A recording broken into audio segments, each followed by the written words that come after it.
welcome you here today that are physically with us. You that are at home, thank you for joining us in this hour of worship. This morning, I want to recognize Larry Strickland, our Vice Chair of Deacons, who's coming to make an announcement for the church.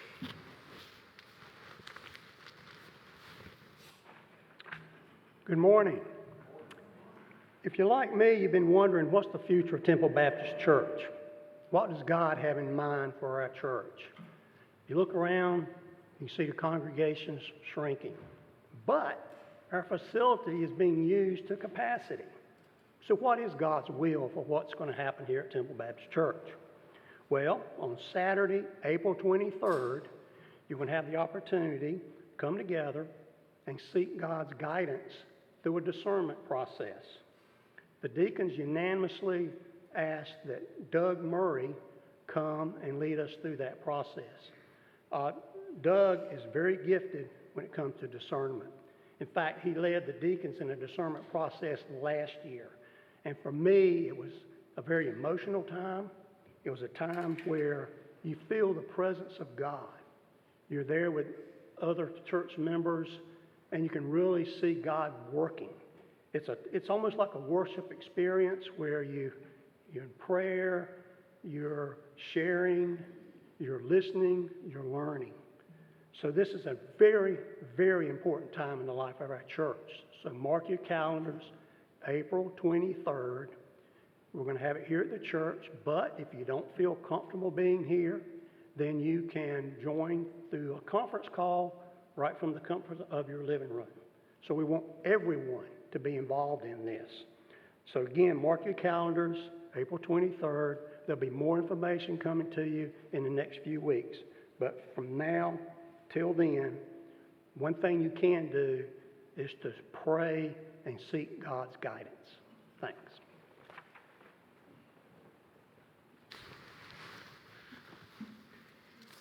Thank you, Larry. We celebrated Ash Wednesday this past Wednesday, and I said to those that gathered and those that were watching that this season of Lent, these next 40 days, that what I want us as a congregation to do is not so much give something up, because that's part of what Lent is, but take something on. What I want us to take on is to spend the next 40 days in constant prayer, asking God to direct us to His desired future. So I'm grateful that we're going to be a part of that discernment process. We begin our service as we always do. If I get the lighter to light.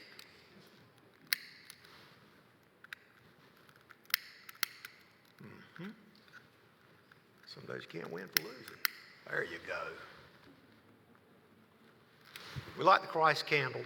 We light it to remind ourselves that we're in His presence. We come together to worship Him, so let us worship Him this day in spirit and in truth. Let's bow for our invocation. Bring your word near to us, O God. May it rest not only on our lips, but also reside in our hearts. By the power of your Holy Spirit, help us to respond to your word with our whole lives until you become our dwelling place through Jesus Christ, our Lord, we pray. Amen.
Thy name.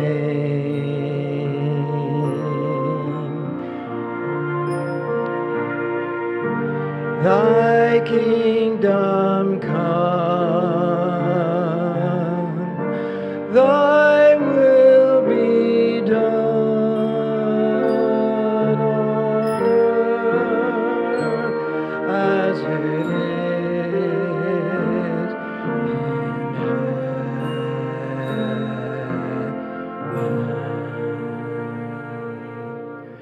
Give us this day our daily bread, and forgive us our debts as we forgive our debtors.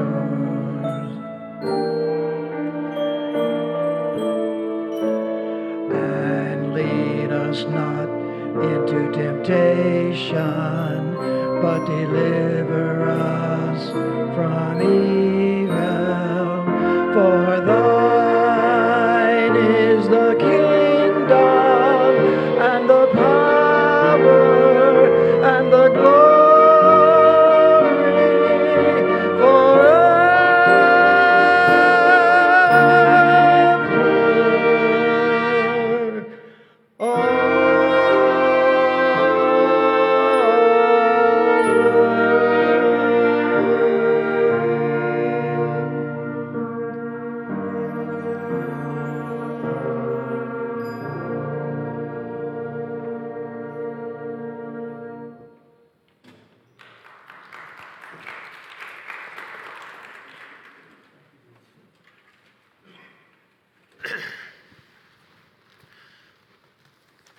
May we join together in the sharing of the reading of the litany. It'll be up on the screen. The God of our ancestors heard our cries and saw our oppression when we were slaves in Egypt.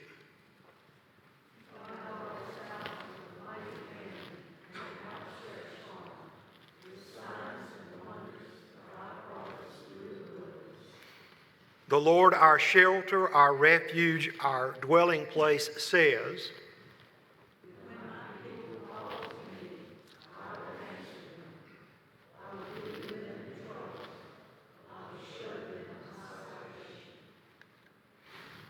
this morning our first lesson comes from the book of Luke, the Gospel of Luke, chapter 10, beginning of verse 25 and reading through verse 37. This is a very familiar story. It's a story that if you attended Sunday school as a child, I'm sure you heard.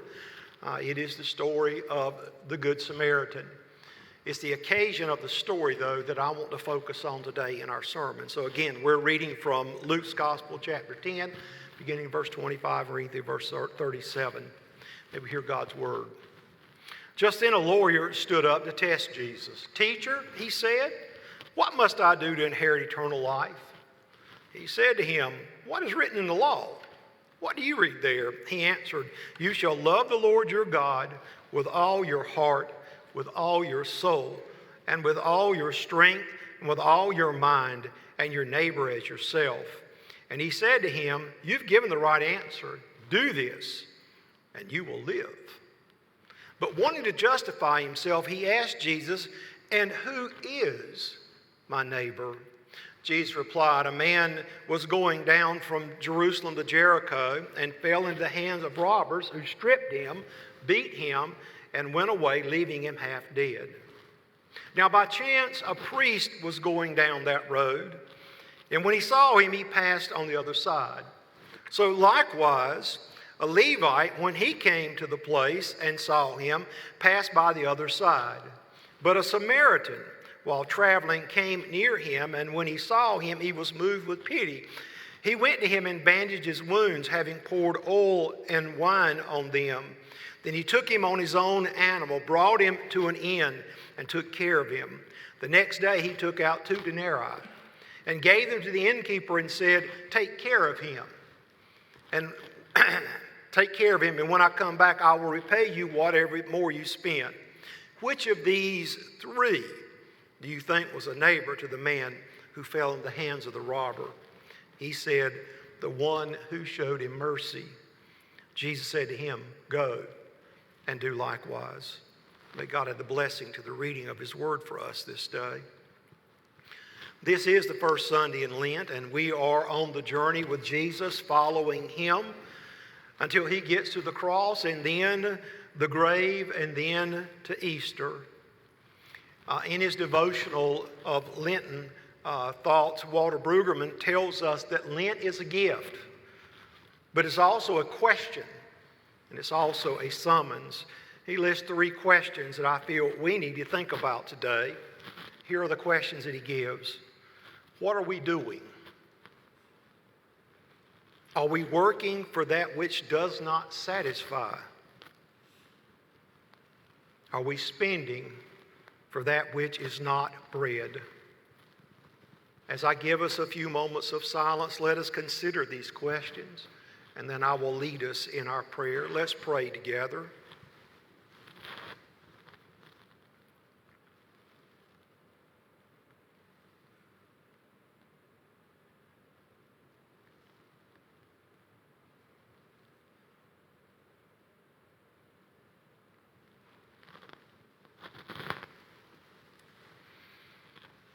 Here on this first Sunday in Lent, O Lord, we do not look only upward, but we look inward. Look within ourselves to see, what are we doing? Are we working for that which does not satisfy? Are we spending for that which is not bread?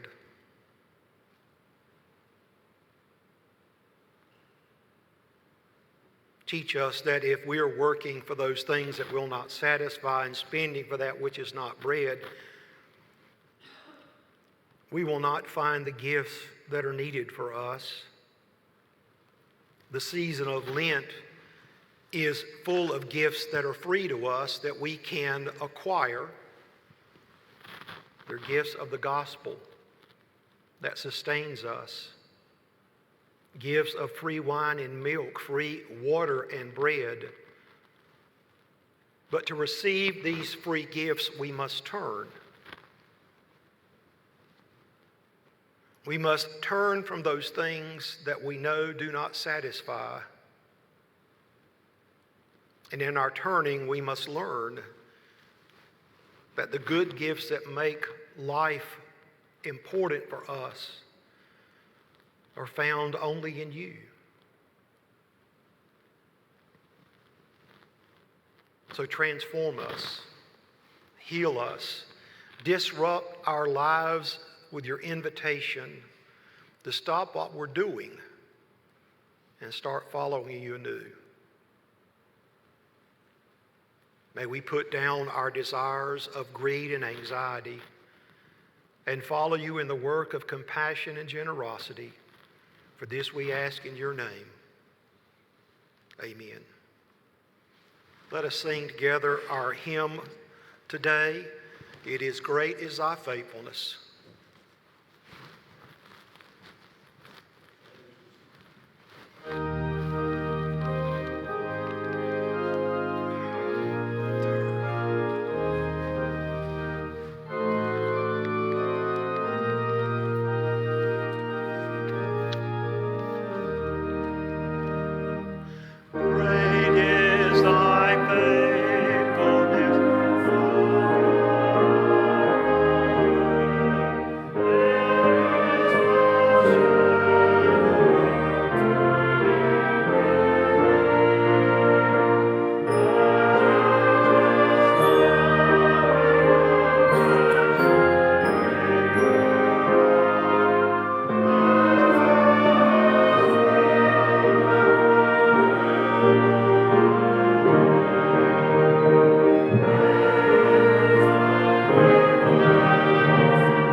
as Wes comes to collect the tithes and offerings here within the sanctuary, we are grateful to acknowledge God's gifts unto us and to return to Him a portion of what He's given unto us. Now may we give knowing that God does love a cheerful giver.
This morning I'm reading again from 1 Thessalonians chapter 3, beginning in verse 10, and I'm going to read through verse 13. We are working through a series that I'm doing that I'm calling The Do-Over.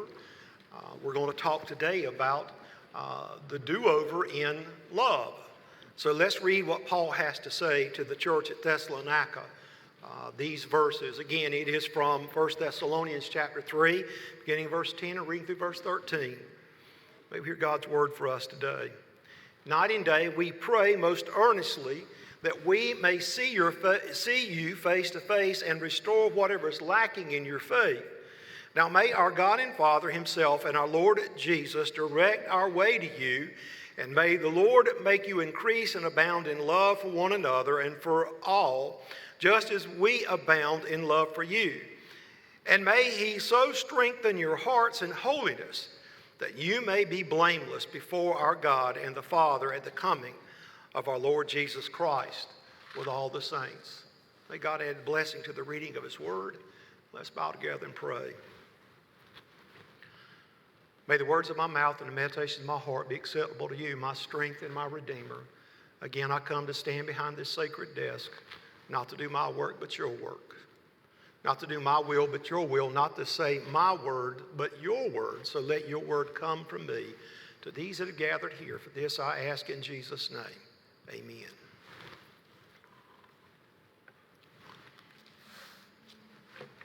Melody hates talking on the radio. She has Sirius XM in her car, and that means there are no commercials, just music, but they have DJs. And when they play songs, the DJs will come in every once in a while and will talk, and every time one of them does, this is what she says. I wish she would shut up and go and play some more music. But a song will come on, and I will say something. Well, did you know such and such and such and such about this song? And she said, how do you know that? I said, I listen when the people talk between the songs. Here's a bit of history of a song. Do you remember the song, What the World Needs Now is Love? It was a huge hit for Jackie DeShannon. It was written by Hal David and Burt Bacharach, but they normally wrote their songs and gave them to Dionne Warwick. When she was given this song, she rejected it. She said it was too country for her, and she also described it as being too preachy. Now, in my line of work, I don't think you can get to be too preachy when it comes to the subject of love. If there's one thing that the world needs now, today, is love. All we have to do is turn on the television and see what's going on in Ukraine.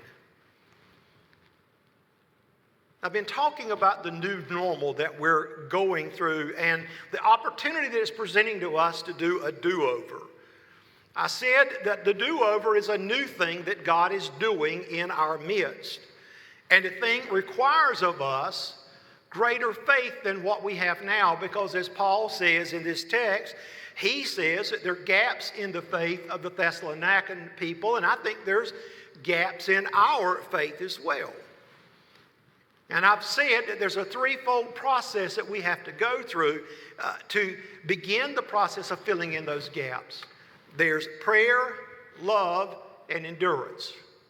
Last week I talked about love, and I said love helps us fill in the gaps, prayer helps us fill in the gaps, but prayer is more than us going to God and giving him the laundry list of the things that we want. There has to be a listening part to our prayer, because we have to listen to find out what God wants of us. Prayer is always a two-way street between us and God. We talk, God listens. We listen, God talks. What Larry talked about today about the discernment process is exactly that. Us sitting and listening to what God has to say to us. Today I want to move to the second thing, and that is love. And again, what this world needs now is more love. But let me ask you a question. How many of you have ever practiced at something? Maybe it's an instrument. You've got lessons on playing the piano or some instrument. Or maybe you've played golf and you've had some golf lessons. Today the orchestra blessed us. These musicians came and blessed us with their music, but I wonder how many of them woke up one day and said, you know what I'm going to do? I'm going to play whatever. I'm going to play the trumpet. I'm going to play the flute. I'm going to play the trombone. I'm just going to get up and do it. I wonder how many hours of practice they've had to go through to learn how to play as proficiently as they do. And it's important they get to practice. How important is it? I moved the Ash Wednesday service this week from 6:30 to 6 o'clock because David told me they need to practice. Now, I attempted to play the trumpet when I was in middle school. When they formed the middle school band, I went out for it and I tried to play the trumpet. You notice that I wasn't playing the trumpet today. And the reason was very easy to understand. I didn't become proficient playing the trumpet because I didn't want to practice. And also, practice meant getting more instruction on the instrument. What I want to focus on today is specifically what Paul is saying in 1 Thessalonians 3. I want us to give us a lesson from one of the verses that is there, and it's based on what I think the do-over of love is. And what I hope I'm going to give you is some skills, some ability, some lessons of things that you can go home and practice doing, because here's the thing. Love is like anything. You have to learn to love. You have to practice love for you to be good at love. Because nothing that we do is going to be any good unless we practice doing it. You know, there are some people that have drifted their entire life just allowing the chips fall wherever they may and thinking they have a meaningful life. But these people that drift along, they're not really loving. They're more self-centered than they want to be. To be the person that Christ wants us to be. I believe that what we have to do to be the church that He wants us to be is to make the effort of intentionality and learn to love. Love is part of the discipline of being a Christian. So again, listen to what Paul says in 1 Corinthians 3. He says, "And may the Lord make you increase and abound in love for one another and for all, just as we abound in love for you." So what Paul says is, for the fullness of God to be invested in us, we have to invest effort into being the people that God wants us to be. It takes effort on our part to practice love and to make love known to other people. Let's just be honest about what the Bible teaches. The Bible does not give any limit of the number of verses that are there that tell us we need to love people. Paul writes in Romans 5, the results of what happens in the life of a person in Christ and what becomes of that life. Listen to what he says in Romans 5. "And hope does not disappoint us, because God's love has been poured into our hearts through the Holy Spirit that has been given to us." Charlotte's going to show you a picture real quick. See that picture? It's a glass. What's happening with the glass? There's water being poured in it. And you're probably sitting there going, that person needs to stop pouring that glass of water because it's full.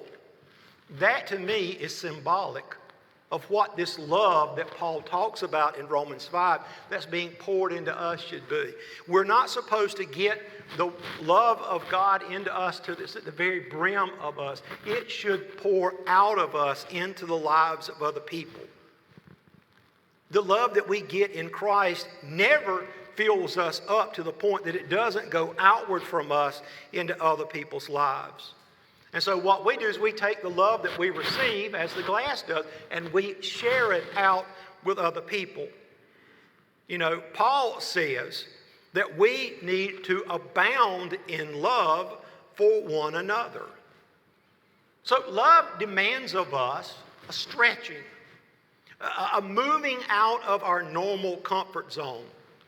What's the normal comfort zone of love for most of us? We love the people that love us, right? You know, Deborah's sitting there with her arm around Henry. She loves Henry because Henry's her grandson. She's supposed to do that, right? You know, Melody and I have two sons, John Michael and Weston. We love them. We love their significant others, Anna and Zoe. But that's not what love is supposed to be in the Scripture. See, when you only love the people that love you, you're not really doing what you need to do. It's no spiritual good at all. Listen to what Jesus says in the Sermon on the Mount in Matthew 5:46. "For if you love those who love you, what reward do you have? Do not even the tax collectors do the same?"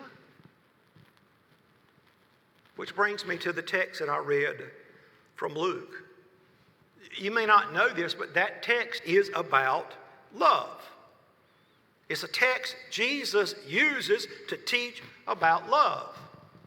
It is a parable, the parable of the Good Samaritan.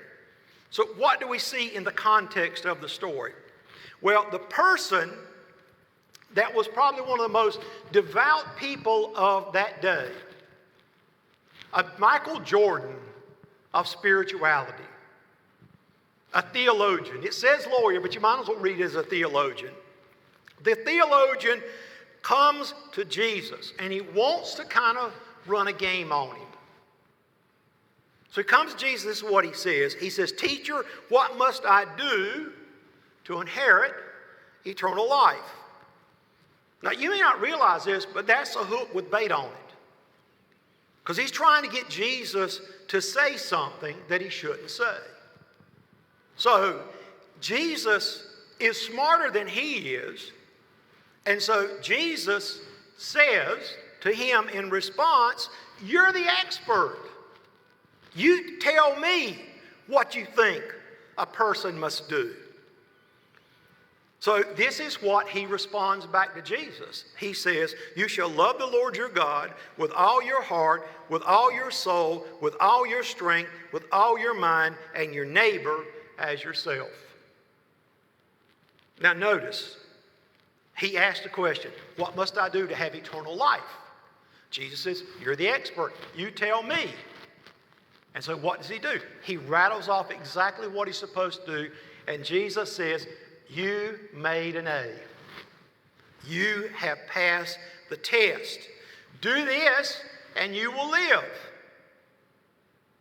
But the man's not satisfied. This is what it says in the text, and I love this line. It says, "But wanting to justify himself, he asked Jesus, 'And who is my neighbor?'"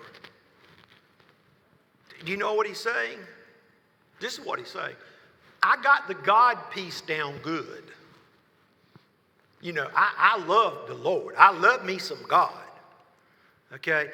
But there's one place that I just need some illustration for. So tell me, who is my neighbor? You know what Jesus does?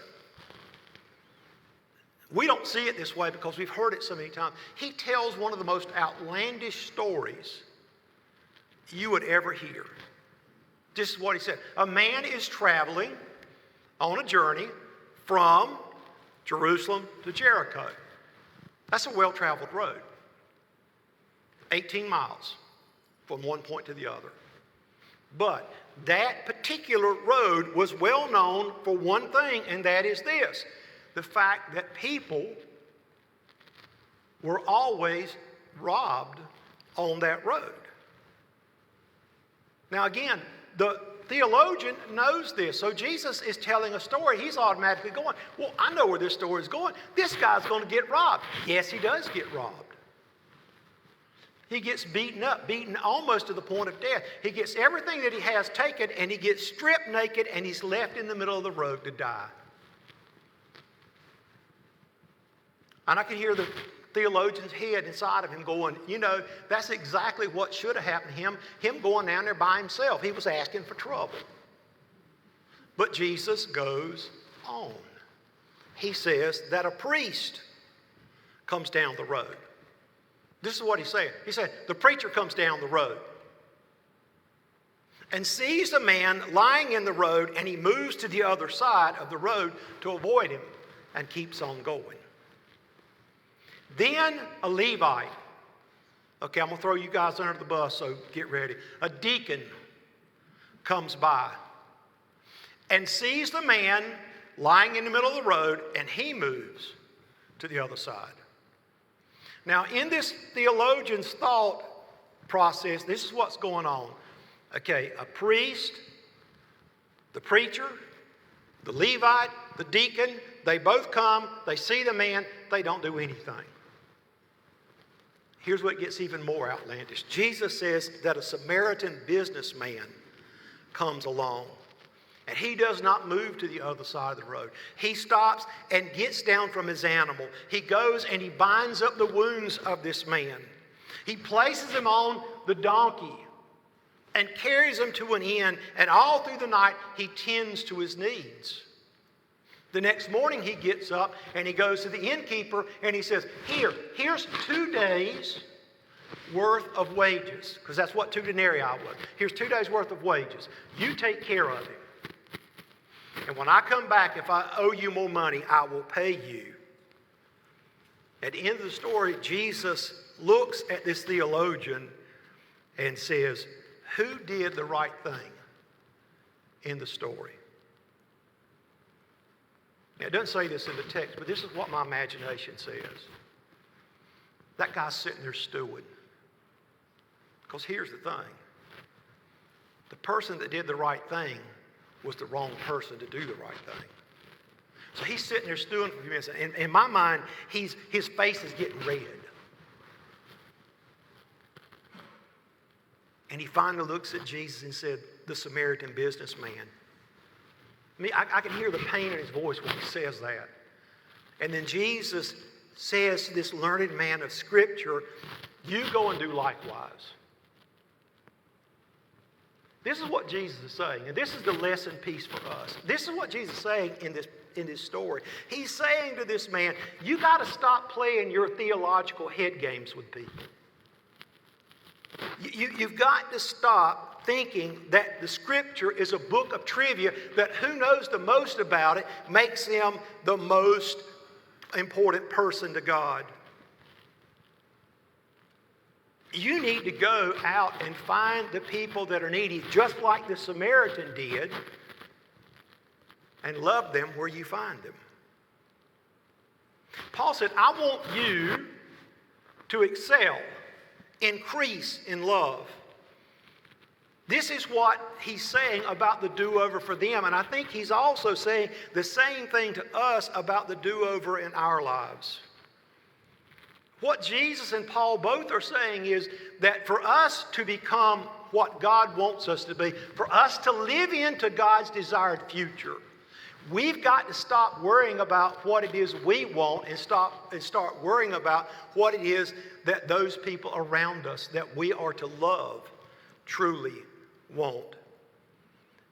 What we're being told is we need to get better at this business of loving each other. Listen to what John writes in 1 John 3:14. He says, we know that we have passed from death to life because we love one another. Whoever does not love abides in death. Now notice what it says here. How do you know you've passed from death to life? In other words, how do you know that you're saved? That's one of the things that when I was a child, they had me worried about all the time. How do I know I was saved? John says here that you know you've passed from death to life solely on the fact of how we love one another. It's not based on who's got the right answers from the Bible. It's not based on which church we go to. It's based solely on how we love one another. I can feel there's no better word for us today than this word. Because let's be honest. Look around. Look around. We're passing through death. We're passing through death. And death is natural. It's just as much a part of our lives as breathing is. But spiritually, God offers to us through Christ a way to pass from death, which is the inevitable consequences of life, into eternal life. How? Because we love. Love in the face of death is renewing. I'll tell you a story. It's not mine, it's Scott Peck's. The story is told of a monastery that had fallen on hard times. The monastery was dying out. People had stopped coming. They had lost touch with their other agencies, and they literally came down to only having 5 monks left in the decaying mother church. There was the abbot, who was in charge of the order, and 4 others. Every one of them were over 70 years old. You know what that means, don't you? The order is dying. But in the woods deep around where the monastery was, there was a little hut that a rabbi would come to every now and then to use as a hermitage. And through the years, he would come and he would pray and contemplate. And it kind of got to be this feeling within the monks in the monastery. They kind of knew when the rabbi was there. So one day, the group sensed that the rabbi was in the woods, and so they decided that they would send the abbot to go to his hut. The abbot comes and explains to the rabbi the reason why he's there, and he wants to know, is there something that he can do to help them? And the rabbi says, we're in the same situation. The people do not come to the synagogue anymore. Times have changed. And so the old abbot and the old rabbi, they wept together. Then they read parts of the Torah and spoke of deep things. And the time came for the abbot to leave, but before he left, the rabbi says to him, I don't have any advice to give you, but I want to tell you this one thing. The Messiah is one of you. So the abbot leaves and he goes back to the monastery to his fellow monks, and they get together and they say, well, what did the rabbi say? And the abbot says he really didn't have anything to say at all, but he did say this one thing. He said, the Messiah is among us.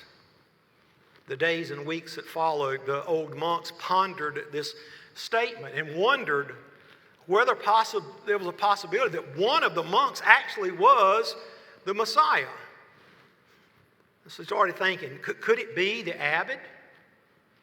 He's the oldest of us. He's the wisest of us. He's been our father. Maybe it's the abbot. Maybe he's the one. But on the other hand, it could be Brother Thomas. Certainly, Brother Thomas is a holy man. Everyone knows that Thomas is a man of light. Certainly couldn't be Brother Eldred. Eldred is a crotchety old man at times. But come to think of it, even though he's a thorn in people's sides, Eldred is one that always looks to help. And every time something's said, Eldred is the one that is always right. It says, surely it can't be Philip. Philip is the one that is the quietest of all. He rarely says anything. But he seems to have this gift spiritually where he just appears at your side when you need him the most. Maybe the rabbi meant Philip. Of course the rabbi couldn't mean me. I'm not the Messiah. But suppose I am. And so for weeks and months they contemplated what the rabbi said. And as weeks and months went along, there started to be this extraordinary respect for one another. Because every one of them looked at the other and said, that person may wind up being the Messiah. So they started treating each other different. The forest around the monastery was very beautiful, and over time people happened to come occasionally to visit the monastery. They would visit to picnic or to spend a little time on its tiny lawn and wander around its paths. But now as they came to this dilapidated place, what they found was something more. Without being conscious of it, they felt like there was something going on in the lives of these 5 monks that was beginning to permeate the atmosphere of the place. There was something compelling about it. Hardly knowing why, they began to come back to the monastery more and more and more to picnic, to play, to pray. They began to bring their friends. And their friends brought their friends. It happened that some of the younger men came to visit the monastery and started to talk more and more with the old monks. After a while, one of them asked if he could join them, and then another, and another. A few years, the monastery once again was a thriving order. Thanks to what? The rabbi's gift. The do-over of love calls for us to look at each other and say, suppose Tommy Elliott is the Messiah.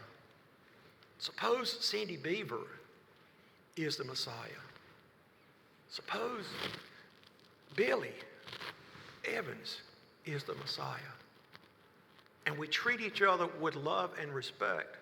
And before you know it, God reveals to us what it is He wants of us and gives us His desired future. Let's pray.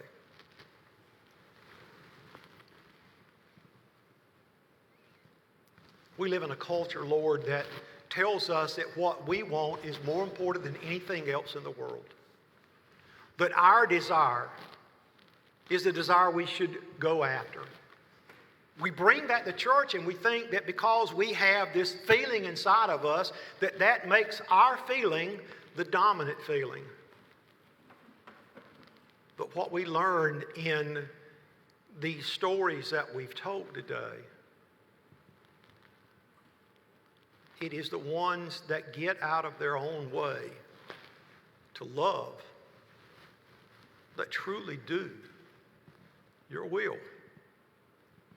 So as we continue in this season of the new normal and the do-over, we do want to continue to pray, but we also want to love and respect each other. And mostly, Lord, we want to love and respect you. So be with us. For this we ask in Jesus' name. Amen. Thank you for joining us today. We're grateful for your presence as a part of our service. May I remind you again the rabbi's gift. He said, the Messiah is one of you. Extending that into our lives, this is what I think he's saying. Every time you encounter another person, you are encountering the presence of Christ the Lord. When we learn to show people that kind of love, that's when we become the people God would have us be. Blessings on you as we enter into this new week, as we continue on the journey of Lent, going to the cross, but ultimately to Easter.